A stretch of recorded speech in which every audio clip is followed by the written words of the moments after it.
الحمدللہ نحمدہ ونستعینہ ونستغفرہ ونؤمن بہ ونتوکل علیہ ونعوذ باللہ من شرور انفسنا ومن سیئات اعمالنا من یہدہ اللہ فلا مضل لہ ومن یضلل فلا ہادی لہ اشہد ان لا الہ الا اللہ وحدہ لا شریک لہ واشہد ان محمدا عبدہ ورسولہ قال اللہ تبارک و تعالی فی کلامہ المجید وفرقان الحمید ان الذین یحبون ان تشیع الفاحشۃ فی الذین آمنوا لہم عذاب علیم فی الدنیا والآخرہ واللہ یعلم وانتم لا تعلمون ولولا فضل اللہ علیکم ورحمتہ وان اللہ رؤوف رحیم یا ایہا الذین آمنوا لا تتبعوا خطوات الشیطان ومن یتبع خطوات الشیطان فإنہ یأمر بالفحشاء والمنکر رب اشرح لی صدری ویسر لی امری واحلل عقدۃ من لسانی یفقہوا قولی صدق اللہ العظیم۔ حضرات گرامی، سورہ نور کی ان آیات کی تلاوت کرنے کا آج بنیادی طور پر ایک مقصد ہے۔ یہ آیت بلکہ دو آیات جو ہیں یہ اللہ تبارک و تعالیٰ کی طرف سے ایک بہت بڑی وعید کی بات کرتی ہیں،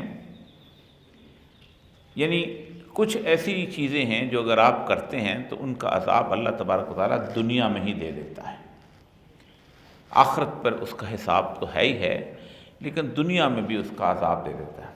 ایک تو جنرل پرنسپل جو میں نے آپ کے سامنے عرض کیا کہ اگر اب اللہ تبارک و تعالیٰ کی ایک بار ایمان لے کے آتے ہیں، رسول اللہ صلی اللہ علیہ وسلم کو نبی مانتے ہیں، تو پھر اگر آدھی جو ہے چیزیں مانو گے اور آدھی نہیں مانو گے تو اللہ کہتا ہے کہ عذاب تو نہیں، خزی فی الحیاۃ الدنیا، دنیا میں تمہیں ذلیل رسوا کر دوں گا۔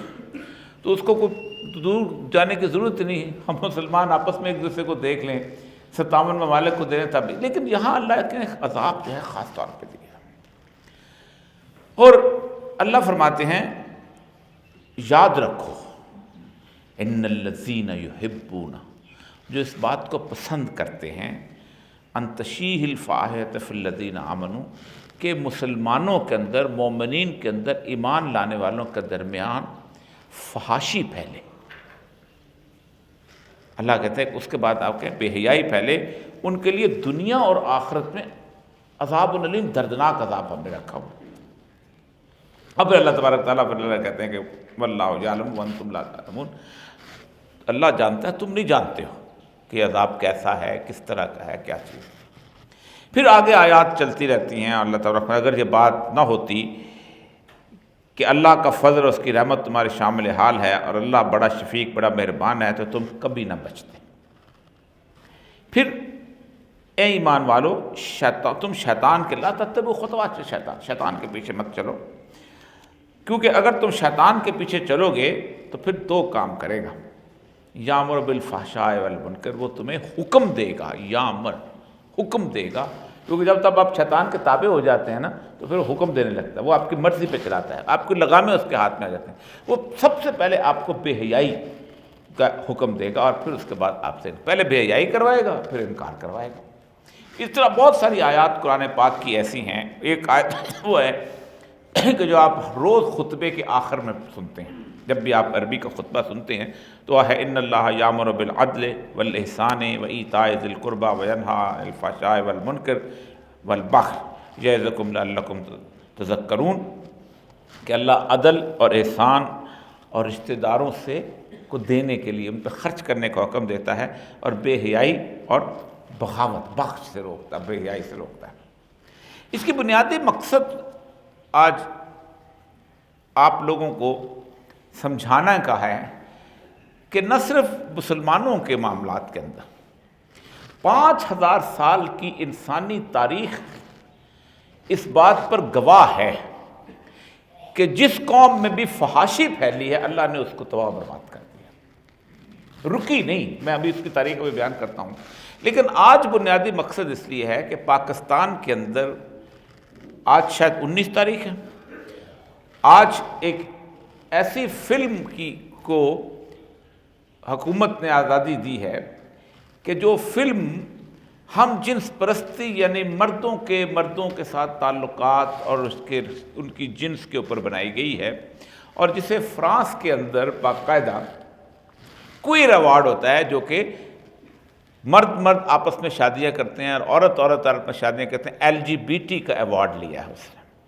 اور یہ بدقسمتی سے فلم پاکستان میں بنی ہے اور اب آسکر کے لیے جا رہی ہے۔ اس کے اوپر ہم نے شور مچایا تھا، باقاعدہ شور مچایا، پہلے اس کو روک لیا گیا، پھر حکومت کو پتہ نہیں کس کا پریشر آیا ہے کہ انہوں نے اس کو کہا ہے کہ اب آپ اس کو دیکھ سکتے ہو، اور 4 صوبوں میں کل شام کو پنجاب حکومت نے اس پر پابندی لاگی۔ فلم کا نام ہے جوائے لینڈ۔ اب یہاں تک آتے آتے انسانیت نے بڑا سفر کیا ہے، بڑا وقت گزارا ہے۔ انسانی تاریخ جو ہے، یہ جو فحش لفظ ہے، اس کے بارے میں عموماً ایک زمانے میں ہم پیمرا میں گئے تھے تو انہوں نے کہا آپ باتیں کرتے ہیں بڑی، آپ ذرا سے فحاشی کی تعریف تو بتائیں۔ میں نے کہا جو کوئی گندا لطیفہ کسی کو سنا رہا ہوتا ہے تو کبھی اس کو تعریف ڈکشنری سے ڈھونڈنی پڑتی ہے کہ گندا لطیفہ کون سا ہے۔ جب کوئی فلم آپ دیکھ رہے ہوتے ہیں، سارے دیکھ رہے ہوتے ہیں نا، تو اس کو ڈیفینیشن دینی پڑتی ہے کہ کون سی چیز، اللہ نے فطرت کے اندر ایک چیز انسان کے رکھی ہے کہ کون سی چیز فحش ہے اور کون سی چیز صحیح ہے۔ ہر انسان کو پتہ ہے کہ فحاشی کیا چیز ہے، بچے کو بھی پتہ ہوتا ہے، وہ بھی ماں باپ کو اگر کسی طرح پہ، یا اگر باپ کو یا ماں کو یا بہن کو کبھی اس کو ذرا سا اس کو دیکھتا ہے ہلکا سا کہ وہ اس کا کئی کپڑے جو ہیں ادھر ادھر پھسلے ہوئے ہیں تو وہ ہوا کر کے منہ پھاڑتا ہے، اس کو کون سکھاتا ہے؟ تو فحاشی کی جو بیسیکلی اسلام کے اندر فحشاء کا ہے، وہ بنیادی طور پر یہی چیز ہے کہ ایک ایسی چیز جس سے انتہائی مذموم حرکت انسان سمجھتا ہے۔ انسان میں رسول اکرم صلی اللہ علیہ وسلم کے آنے سے پہلے 4 بڑی تہذیبیں تھیں۔ ایک وہ ہے جس کے یونان کی تہذیب کہتے ہیں، افلاطون تھا، ارسطو تھا، سقراط تھا، بقراط تھا، یہ کون بڑے بڑے لوگ تھے۔ آج ان کی کتابیں جو ہیں ہم دنیا میں پڑھتے ہیں، ارسطو کی جو اس کی کتابیں ہیں وہ آج دنیا کے اندر سمجھی جاتی ہیں کہ وہ بہت بڑی منطق استخراجیہ، ڈیڈکٹیو لاجک، منطق استقرائیہ، انڈکٹیو لاجک۔ سقراط کی جو تقریر ہے، جو اس نے زہر کا پیالہ پینے سے پہلے کہی تھی، جس کو اپولوجی کے نام کے اندر یعنی معذرت خانہ کے نام کے اوپر اس نے افلاطون نے لکھی ہے، وہ کمال کی تقریر ہے۔ پلیٹو کی جو کتاب ہے افلاطون جس کو کہتے ہیں، ریپبلک جس کو جمہوریہ کہتے ہیں، وہ بڑی شاندار تہذیب تھی۔ اس تہذیب میں اگر افلاطون کی آپ تقریر سن لیں، اس کی سقراط کی، تو آپ حیران ہوں گے، وحدانیت کا سارا درس، شاندار قسم کا ایک ایسا شخص جو کہ بتاتا ہے کہ عورت کیا چیز ہوتی ہے، اس کا گھر کے اندر مقام کیا ہے، باقی چیزیں کیا، بلکہ آخر میں اس کو تقریر کرتے ہوئے کہتا ہے کہ تم مجھے سزا تو دینے جا رہے ہو، لیکن ایک اور آگے بھی زبردست قسم کی عدالت لگنے والی ہے، اور اس میں میں سرخرو ہوں گا، تم سرخرو نہیں ہو۔ لیکن اس کے بعد اس یونان کی تہذیب جہاں سے سکندر آیا تھا، پوری دنیا کو فتح کرنے کے لیے دوڑا تھا، اس تہذیب کے اندر فحاشی کے اندر اور یعنی نے جگہ پانے شروع کی۔ سب سے پہلے انہوں نے فحاشی جو تھی اس کے لیے کیا جاتا ہے کہ فحاشی کا طریقہ کار جو ہوتا ہے کہ آپ فوش آدمی کو گلوریفائی کرنا شروع کرتے تھے، متبرک بنانا شروع کرتے تھے۔ جیسے اس فلم میں اندر کیا گیا کہ ایک بندہ جو ہے، ایک شادی شدہ مرد جو ہے، ایک جو بہروپیے خسرے کے ساتھ محبت کرنے لگ جاتا ہے، اور اس کو بڑا مظلوم بنا کے پیش کیا گیا ہے، اس کو سارا کچھ اس کے ساتھ وہ چلتا ہے اٹھتا ہے، اس کی ساری روایت گلوریفائی کرنا شروع کرتا۔ ظاہر بات ہے اس کو گلوریفائی کیا ہے، اب ہم بھی کرتے ہیں، پاکستان کے اندر یہی تو کیا جاتا ہے کہ گزشتہ تقریباً 25-30 سال سے یہ ہو رہا ہے کہ پاکستان کے اندر 4,500 جو ہیں خواجہ سرا، یہ پاکستان کی سب سے مظلوم قوم، اور حالت یہ ہے کہ 4,500 خواجہ سراج مصریت کورٹ میں گئے ہیں تو ان میں سے ایک بھی ایسا نہیں تھا جس کو قتل کیا گیا ہو۔ جتنے قتل ہوئے ہیں خواجہ سرا نہیں ہوئے، بلکہ وہ بہروپیے تھے کہ جو بنیادی طور پر اپنی جنسی غلاظت کی وجہ سے خواجہ سرا کا روپ دھار کے بازاروں میں گھومتے پھرتے تھے۔ جب ان کا پوسٹ مارٹم کیا گیا تو مکمل طور پر مر گئے۔ یہاں پر انہوں نے پہلا کام یہ کیا کہ انہوں نے ایک دیوی بنائی جس کا نام تھا ایفروڈیٹ۔ ٹھیک، ایفروڈیٹ جو تھی اس کے ایک دیوتا خاوند تھا، لیکن اس کو کہا کہ نہیں، اس کی جو جنسی لذت اتنی زیادہ ہے کہ اس نے اور 2-3 دیوتاؤں کے ساتھ بھی تعلقات استوار کرنے۔ یہ ان کی مذہبی دیوی گلوریفائی ہو گیا نا کہ یہ کام بڑا اچھا ہے۔ پھر اس کے بعد وہ نیچے زمین پہ ایک دن آئی تو اس کو ایک نوجوان پسند آیا، یونان کا خوبصورت نوجوان تھا۔ اس کے بعد یونان کو انہوں نے کہا، اس کو کہا کہ تم بھی مجھ سے ملنے آیا کرو، اور اس میل ملاپ سے ایک کیوپڈ پیدا ہوا، جو کہ جسے محبت کا دیوتا کہتے ہیں۔ آپ تو بڑے اچھا تصویریں لگا لیتے ہیں بغیر سوچے سمجھے، وہ تیر بچے کے چلا ہوا ہے اور سارا کچھ۔ یہاں تک تو ٹھیک تھا کہ چلو عورت مرد کے تعلقات اور سب کچھ، ہر چیز اس کے بعد، لیکن اس کے دوران وہاں پر دو ایسے نوجوان پیدا ہوئے، ہیروڈوٹس اسٹریگون۔ ان دونوں نے کہا کہ نہیں، یہ عورت مرد کا تعلقات کوئی اتنی بہت فضول سی چیز ہے، ہم دونوں جو ہے نا آپس میں تعلقات استوار کرتے ہیں۔ تو ایک اور بادشاہ کا بیٹا تھا ہیبوکس، وہ اس نوجوان خوبصورت والے پہ عاشق ہو گیا، تو یہ اس نے عاشق صاحب نے جا کے اس کو قتل کر دی۔ جب اس کو قتل کر دیا تو یہ دنیا میں یونان کے بازار میں گھومنے لگے کہ اب ہم شاخ یہاں بڑے ٹھیک ہیں، تو یونان کے لوگوں نے ان کے مرنے کے بعد ان دونوں کے مجسمے بنائے اور شہر میں لگا دیے۔ آج بھی وہ دونوں مجسمے یونان کے میوزیم میں موجود ہیں۔ یہ وہ تاریخی زوال تھا جو یونان کے اندر آیا ہے۔ اس کے بعد انسانی تاریخ نے یونان کو صفحے سے نہیں دیکھا، کہاں ختم ہو گئی۔ آج یونان، جو لوگ یورپ میں جاتے ہیں، یونان دنیا کا سب سے کمزور ترین اکنامکلی معاشی طور پہ صورتحال ہے کہ اگر یورپی یونین اس کو مدد نہ کرے تو یونان کی آگے زندگی نہیں گزرتی، اس کی کرنسی نہیں مضبوط ہوتی۔ پرتگال اور یونان دو ہی تو تھی۔ تاریخ نے پھر یونان کو صفحہ ہستی پہ دیکھا نہیں کہ یہ کیا تھا۔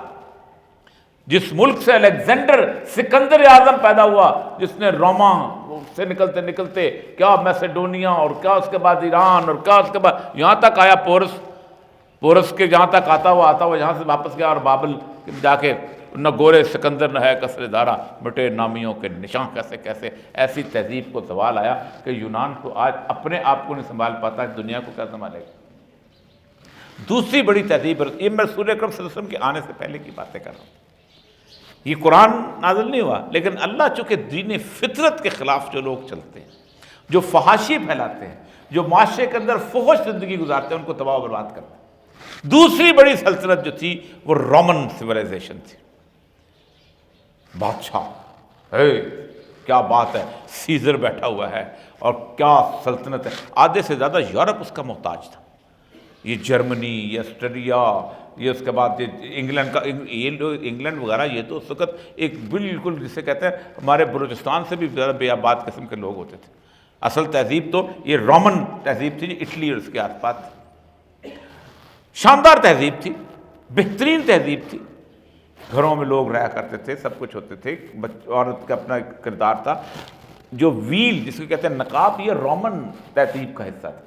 تو عورتیں جو تھیں ایک بڑا سا ٹوپی لے کے اس کے آگے ایک وہ ٹوپی دوپٹہ سا لٹکاتی تھی تاکہ ان کا چہرہ نظر نہ آئے۔ پورے کے پورے رومنز کے اندر یہ صلح وغیرہ کے آنے سے پہلے اور نیرو کے آنے سے پہلے باقاعدہ ان کے جو بگیاں نکلتی تھیں، ان بگیوں کے ارد گرد باقاعدہ کپڑے تانے جاتے تھے۔ پھر آہستہ آہستہ وہاں پر کچھ لوگوں نے رومنز کے اندر کہا گیا کہ نہیں، یہ عورت کو ذرا سے ہم باہر نکالیں اور اس کو اس طرح کی صورتحال میں پیدا کریں کہ یہ مرد میدان نظر ہے۔ سب سے پہلے کام کرتا ہے یہ کام آرٹسٹ، شاعر، کہانیاں لکھنی شروع کی، جیسے ہمارے یہاں سعادت حسن منٹو کہانی لکھتا ہے، جیسے ہمارے یہاں مثلا چغتائی کہانی لکھتی ہیں۔ تھوڑا سا اس کو ایک شاندار، ایک محبوب، ایک محبوبہ اور فلاں اور یہ اور وہ، ایک ناول، اس ناولوں کے اندر پھر گندی گندی قسم کے ان کے واقعات لکھنے شروع کیے، پھر ان کی جنسی تلذت کی صورتحال پیدا کی، اور پھر اس کے بعد وہ چیزیں جو تھیں عام لوگوں نے پڑھنا شروع کی۔ پھر اس کے بعد پینٹرز وجود، آج بھی جو بھی رومنس گیلریز میں چلے جائیں جو لوگ ریمبراں کی پینٹنگز اور باقی چیزیں پینٹنگ دیکھ لیں، فرینچ کا جو لوور میوزیم ہے اس میں دیکھ لیں، آپ کو پتہ چلے گا انہوں نے پھر نیوڈس پینٹنگز بنانی شروع کی، اور ان پینٹنگز کو لوگوں نے پھر گھروں کے اندر لگانا شروع کیا۔ اس کو کہتے ہیں ڈی سینسٹائزیشن۔ آپ کو کچھ دیر کے لیے اگر آپ ایک بازو ننگا کریں گے تو آپ کو برا لگے گا، لیکن پھر اس کو اگر یہ روٹین ہے، پھر یہاں تک لے کے آئیں گے تو آپ کو سلیو لیس گزارنے لگنے گا، پھر آپ کو تھوڑی سی ٹانگوں سے اوپر کریں گے، اس کی بری نہیں لگے، پھر ایک دن آپ کو وہ ایک آدمی مکمل طور پہ بڑھانا بھی آپ کے سامنے ہوگا تو آپ کو برا نہیں لگے۔ پھر اس کے بعد انہوں نے کیا کیا، اس پورے معاشرے کے اندر جنسی تلذذ کا لیول یہ ہو گیا فلورا کی ایک گیم ہوتی تھی کہ جو وہ چلتے تھے اور اس کے بعد اس میں برہنہ عورتوں کی ریس ہوتی تھی، اور جو ریس جیتنے والی ہوتی تھی اس کو نہ صرف یہ کہ اس کو ریس کے بعد سے نمبر دیے جاتے تھے بلکہ اس کے جسمانی اعضاء اس کے تناسب سے نمبر دیے جاتے تھے۔ گلیڈیٹرز پالے جاتے تھے، بڑے بڑے گلیڈیٹرز جو غلام ہوتے تھے، جن کو کھلایا جاتا تھا، پلایا جاتا تھا، ان کو بند کیا جاتا، ان کو دو کام سے لیے جاتے تھے۔ ایک ہوتا تھا کہ شیر کے سامنے ان کو ڈالا جاتا تھا، اور شیر کا کبھی گلیڈیٹر شیر کا کلا کما کرتا تھا، شیر کبھی گلیڈیٹر بھوکے بھیڑیوں کے اوپر ڈالا جاتا تھا اور تماشا دیکھا جاتا تھا۔ یہ جو آج کو ٹوٹا ہوا آپ کو بہت بڑا کلیسیم نظر آتا ہے، یہ کلیسیم جو مختلف سیڑھیں جس طرح ہمارے ہاں اسٹیڈیم ہوتا ہے وہ اسٹیڈیم تھا۔ اس میں رومن گیم، کسی نے بین ہر دیکھی ہو فلم اگر، تو اس میں آپ کو ہوتا ہے کہ ایک چیریٹ ریس ہوتی ہے بہت لمبی چوڑی، جس میں گھڑ سوار اسی کلیسیم کے اندر وہ ریس ہوتی ہے جس میں وہ گھومتے ہیں، اور اس کلیسیم کے اندر باقاعدہ ان لوگوں کا مقابلہ ہوتا تھا۔ پھر کلیسیم کے اندر ایک چھوٹی سی، جیسے ہمارے ہاں ایک چھوٹے سا پونڈ بنا ہوا ہے، مینار پاکستان میں جائیں جہاں پانی ہے، جہاں کشتیاں چلتی ہیں، وہاں چھوٹی چھوٹی کشتیاں کی جاتی تھی جس کے اندر مختلف قسم کے لوگوں کو کہا جاتا تھا تم جاؤ، ان گلیڈیٹر کو ان کے اندر ڈالا جاتا تھا، اس ڈال کے وہ کشتیوں میں سوراخ کرتے تھے، اس میں عورتیں بیٹھی ہوتی تھیں جن کو وہاں رکھا جاتا، وہ عورتیں چیختی چلاتی تھیں، ان کو گلیڈیٹر اٹھاتے تھے اور ان کو بازار کے اندر سامنے اس اسٹیڈیم کے اندر لا کے، اور اس وقت تک ان کے ساتھ جنسی تلذذ کرتے رہتے تھے جب تک وہ مر نہیں جاتے تھے۔ اس کے بعد کیا ہوا؟ اللہ تبارک و تعالیٰ، وہ مومن نہیں تھے، وہ مسلمان نہیں تھے، وہ پیگن تھے۔ اللہ نے بربر کہتے ہیں سوڈان کے علاقے کے لوگ، بربر کہتے ہیں اس پورے علاقے، یہ جو سارا مصر کے ساتھ ساتھ نیچے یہ جو موراکو اور یہ لوگ، ہنیبال وہاں سے نکالا، اور ہنیبال نے اس سلطنت کو دیکھ کر رومنز کی پھر وجود کو نظر نہیں آیا۔ آج اٹلی کی اتنی سی سلطنت کے اندر محدود ہو کے رہ گیا ہوا ہے، اور وہ اٹلی بھی آج کس بات پہ مشہور ہے؟ مافیاز کی وجہ سے مشہور ہے۔ کس بات پہ مشہور ہے؟ ججوں کی کرپشن کی وجہ سے مشہور ہے۔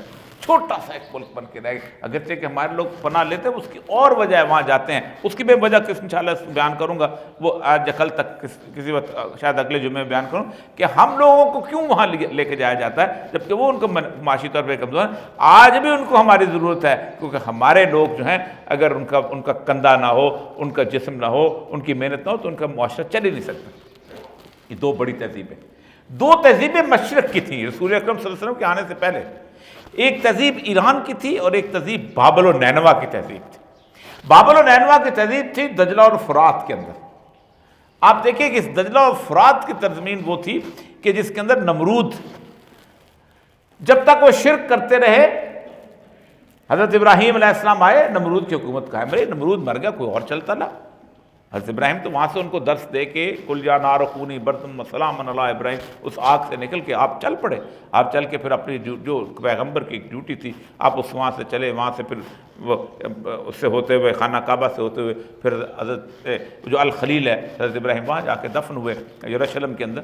لیکن ان کی چلتی رہی، لیکن جیسے ہی بابل و نینوا کی تہذیب میں فحاشی اور عریانی آئی ہے، آپ حیران ہوں گے کہ اس تہذیب کے اللہ تبارک تعالیٰ نے اس طرح تباہ و برباد کیا ہے کہ آج ان کے نشان نہیں ملتے۔ ہینگنگ گارڈن آف بیبلونیا، میلوں انہوں نے لمبے لٹکتے ہوئے باغ تھے جن کا کوئی ستون نہیں ہوتا تھا، آج جاؤ پوچھو عراق میں کہاں ہے ستون؟ وہ اس بری طرح کی تباہی، ایسے اس کو سائرس اعظم نے اس کو پلٹا ہے اس تہذیب کو جس کا آپ تصور نہیں کرتے۔ ایران یہ سارے کے سارے اس کے محتاج ہوتے تھے، یہ پورے کا پورا عرب کی جو پٹی ہے، یہ رومن، یہ جو یمن ہے، یہ جو یو اے ای ہے، یہ جو بحرین ہے، اس کے بعد شام ہے، وہاں جا کے حکومتیں کرتے تھے وہ لوگ، ان کے باقاعدہ لوگ موجود۔ وہاں ایک بندہ پیدا ہوا مزدق، جس کو اقبال کہتا ہے کہ فتنہ مزدقیت فتنہ فردہ نہیں اسلام ہے، جو ابلیس کے مزدق نے کہا یہ رشتے وشتے کیا چیز ہوتے ہیں، یہ ہم نے بنائے ہوئے ہیں۔ بادشاہ سے کہا تم اپنی بہن سے شادی کیوں نہیں کرتے ہو؟ بادشاہ نے کہا او کیا بات ہے، یہ تو میری نیچرل بچپن سے اس سے محبت کرتا ہے۔ میں نے کہا یہ تو آئیڈیل رشتہ یہی ہے۔ ایک عجیب و غریب تصور نکالا کہ یہ بنیادی طور پر انسان تباہ اس لیے ہوا ہے کیونکہ وہ ایک تصور بائبل میں بھی آتا تھا کہ حضرت حابیل اور قابیل کو جو لڑائی جو تھی وہ بہنوں کے اوپر لڑائی تھی، تو جب سے وہ بہنوں کی لڑائی کو ہم نے پابندی کی، آپ سوچیں کہ اس کے بعد جو رومنس نے ان کو تباہی کی ہے اور پھر جو اسلام نے اس کے ساتھ کیا ہے کہ آج ایران کی جو بڑی سلطنت، آپ کو پتہ ہے یہ قادسیہ کہاں تھا؟ یہ قادسیہ دجلہ کے پاس تھا، یہ فرات کے کنارے آباد تھا یہ شہر انتہائی۔ آج یہ جو اصفہان اور ایران کا علاقہ ہے یہ بیک یارڈ تھا۔ بنیادی ایران تو سامانی سلطنت جو تھی وہ اب سمرقند و بخارا اور اس کے بعد یہ جو تاجکستان کا علاقہ ہے، اس سے تاجک اور ازبکوں کی بادشاہ تھی، تیمور بھی وہیں کا تھا، سب قلمبک وہیں تھے، اس سے پہلے کے لوگ بھی، وہ جو سب سے پہلا جو شاعر ہے ان کا فارسی کا، بوئے موئے جولیاں آئے ہمیں یاد یار مہرباں آئے دن، ایران کا نہیں تھا، وہ برباد ہو گیا۔ آج ایران کہاں ہے؟ ہاں اس کے بعد جب اسلام قبول کیا ان کے اندر سے یہ کام ختم ہوا، تو باقی یہ ہے وہ بنیادی طور پر اس کہ ہم دنیا میں ان کو عذاب کا شکار کرتے ہیں۔ آج کیا صورتحال ہے؟ آپ اندازہ کریں کہ آج کی صورتحال کیا ہے۔ رسول اکرم صلی اللہ علیہ وآلہ وسلم نے آخری فتن کی جو بنیادی چیزیں بتائی ہیں وہ آج ہم میں آغاز ان کا ہو چکا ہوا ہے۔ اور میں ایک حدیث آپ کے سامنے، حضرت انس بن مالک کی حدیث ہے اور بے شمار جگہ پہ رپورٹ کی گئی ہے۔ ہماری تباہی کی بھی بنیادی وجہ یہی ہے۔ جب میری امت میں 6 چیزوں کو حلال سمجھنے لگے گی تو ان پر تباہی نازل ہوگی۔ جب ان میں باہمی لعنت و ملامت عام ہو جائے گی، آپ ٹویٹر اکاؤنٹ کھول لیں، آپ پی ٹی آئی کا بندہ دیکھیں، آپ نون لیگ کا دیکھیں، آپ پیپل پارٹی کا دیکھیں، آپ تحریک لبیک کا دیکھیں، آپ جمعیت علماء اسلام کا دیکھیں، جماعت اسلامی کا دیکھیں، سوائے گالی کے اور کوئی آتا ہی نہیں کسی۔ ایک دوسرے کو اتنی گندی گندی گالیاں دیتے ہیں اور کوئی فرق نہیں ہے۔ میں آپ کو نکال کے دکھا سکتا، کوئی فرق نہیں ہے اس کا بھی جو لا الہ الا اللہ محمد رسول اللہ کہہ کے دین نافذ کرنا چاہتا ہے اور اس کے کہ جو جمہوریت نافذ کرنا چاہتا ہے۔ ہر ایک کو ایک طرح کی، اس کو ذرا سا عربی طرح کی گالیاں آتی ہیں، ولد الزنا، خنزیر، لحم الخنزیر، پتہ نہیں وہ عربی اپنے عربی لغت میں گالی بول رہا تھا، وہ اپنی انگریزی لغت میں بول رہا تھا، وہ باسٹرڈ کہہ رہا ہوتا۔ لعنت و ملامت پہ آمد۔ لوگ کثرت سے شراب پینے لگے ہیں، مرد ریشمی لباس پہننے لگیں گے۔ آپ دیکھ لیں آپ کا فیشن ڈیزائننگ کیا ہے، ساری کی ساری یہی ہے۔ آپ اندازہ کریں کہ دنیا پوری جو ہے وہ واپس کہاں جا رہی ہے؟ کاٹن پہ، کہ یار کاٹن لے آؤ، مصر سے لاؤ، یہاں ہماری اسکن ٹھیک ہو، ٹھیک۔ اور گانے بجانے اور رقص والے عورتیں رکھیں گے، یہ نہیں کہا کہ عام ہو جائے، رکھیں گے۔ یہ کیا ہوتا ہے؟ یہ جو پرٹیکولرلی کہا جاتا ہے کہ یہ ماڈل جو ہے یہ ہماری ہے، یہ فلاں گھی والے کی ہے، خبردار کسی اور کے پاس جانا، یہ اس کے پاس، یہ پورے کا پورا سسٹم جو ہے وہ بنایا ہوا ہے۔ اور اس کے بعد آپ نے فرمایا جنسی اور مرد مردوں سے اور عورت عورتوں سے جنسی لذت حاصل کرنے لگیں گے۔ جب یہ گروہ عام ہو جائیں تو پھر تباہی اور ان کا مقدر ہو جائے۔ یہ جو پوری کی پوری جدید سویلائزیشن ہے یہ 1920 کے بعد فحاشی کی طرف آئی ہے۔ اچھا لوگ کہتے ہیں فوراً کیوں نہیں ہو جاتا؟ 400 سال لگے تھے یونان کو تباہ ہونے کے بعد، لیکن تباہ ہوگی۔ 350 سال لگے تھے رومنس کو تباہ ہونے کے بعد۔ 200 اللہ تعالیٰ اتنی جلدی نہیں کرتا۔ ہم سمجھتے ہیں اللہ تعالیٰ نبی دے کر ڈنڈا کو، اللہ کہتا ہے ٹھیک ہے ان کو کرنے دو۔ اللہ کے نزدیک تو اس کا ایک دن 1000 سال کا قرآن پاک ہے۔ تو 1920 سے اس دنیا کے معاشرے کے اندر فحش عام ہونا شروع ہوا ہے۔ 1920 میں آپ اندازہ کریں کہ 3-4 چیزیں اکٹھی ہوئی ہیں فحاشی کے حساب سے۔ سب سے پہلا تو تھا فلوریڈا کے ساحلوں پر ایک بہت بڑا دن آ گیا، لانگ ویکنڈ۔ اور لانگ ویکنڈ میں انہوں نے کہا کیا کریں، تو انہوں نے کہا ایسا کرتے ہیں کہ ہم ایک مس ورلڈ کا نمونہ بنا لیتے ہیں، اس کا مقابلہ کر لیتے ہیں۔ تو صبح صبح کہا کہ جو یہ لباس ہے نا تو میں تیراکی والا پہن کے عورتیں کھڑی ہوئی اس کے ایک سر پہ تاج رکھا، کیا بات ہے، مس ورلڈ بن گئی۔ اب وہ میرے جیسے صحافی بھی آ گئے، دوسرے تیسرے بھی آ گئے، اب یوٹیوبر تو تھے نہیں ورنہ یوٹیوبر بھی آ جاتے۔ انہوں نے اس کا انٹرویو لیا، انہوں نے پوچھا کیا بات ہے، انہوں نے کہا آئندہ اگلے سال ہم پھر ملیں گے۔ اگلے سال پھر اکٹھے ہوئے، پھر جو خاتون آئی اس سے پوچھا آپ کیا کرتی ہیں، انہوں نے کہا میں تو شادی شدہ ہوں۔ اب بچے بھی ہیں، اس نے کہا بچے، پھر قانون بنایا گیا شادی شدہ نہیں ہوگی، کوئی بوائے فرینڈ نہیں ہوگا، کوئی بچے نہیں ہوں گے، جسم کا یہ حصہ اتنا ہوگا، یہ حصہ اتنا ہوگا، یہ حصہ اتنا ہوگا۔ اور اس 1920 لے کے آج تک دنیا میں 2nd ورلڈ وار رہی ہے، 1st ورلڈ وار رہی ہے، ویتنام کی وار رہی، اس بدماشی کو ترک نہیں کیا۔ 90 بلین کا کاروبار اس کے گرد کو۔ اس کو کہا اچھا تو یورپ میں ہم سے زیادہ سخت پردہ تھا، کبھی پرانی تصویریں دیکھیں، یعنی یہاں تک وہ نیچے تک اور نیچے، سب سے پہلا کیا گیا کہ اس کی ہیم لائن کو اونچا کیا گیا کہ تم چلتے ہوئے مشکل ہوتی ہے تو تم ذرا سا اوپر کر لو۔ آج کل دیکھیں، آپ نے دیکھا ہوگا ہماری عورتوں کا بھی یہی مسئلہ ہے کہ ہماری عورتوں کے انہوں نے جس طرح کے کیپریسز بنائے، انہوں نے اونچا کیا، پھر اس کو ڈھیلا کیا، پھر وہ بہت مشہور شنیل کا جو ڈیزائنر اس نے لے کے آیا، 1920 کے آس پاس پہلی فوج فلم آئی۔ یہ سارے کا سارا، اور آپ اندازہ کریں 1906 میں پہلا ہم جنس پرستی کا بار بنا ہے، زلزلہ آیا، سان فرانسسکو تباہ ہو گیا جہاں وہ بار بنا تھا۔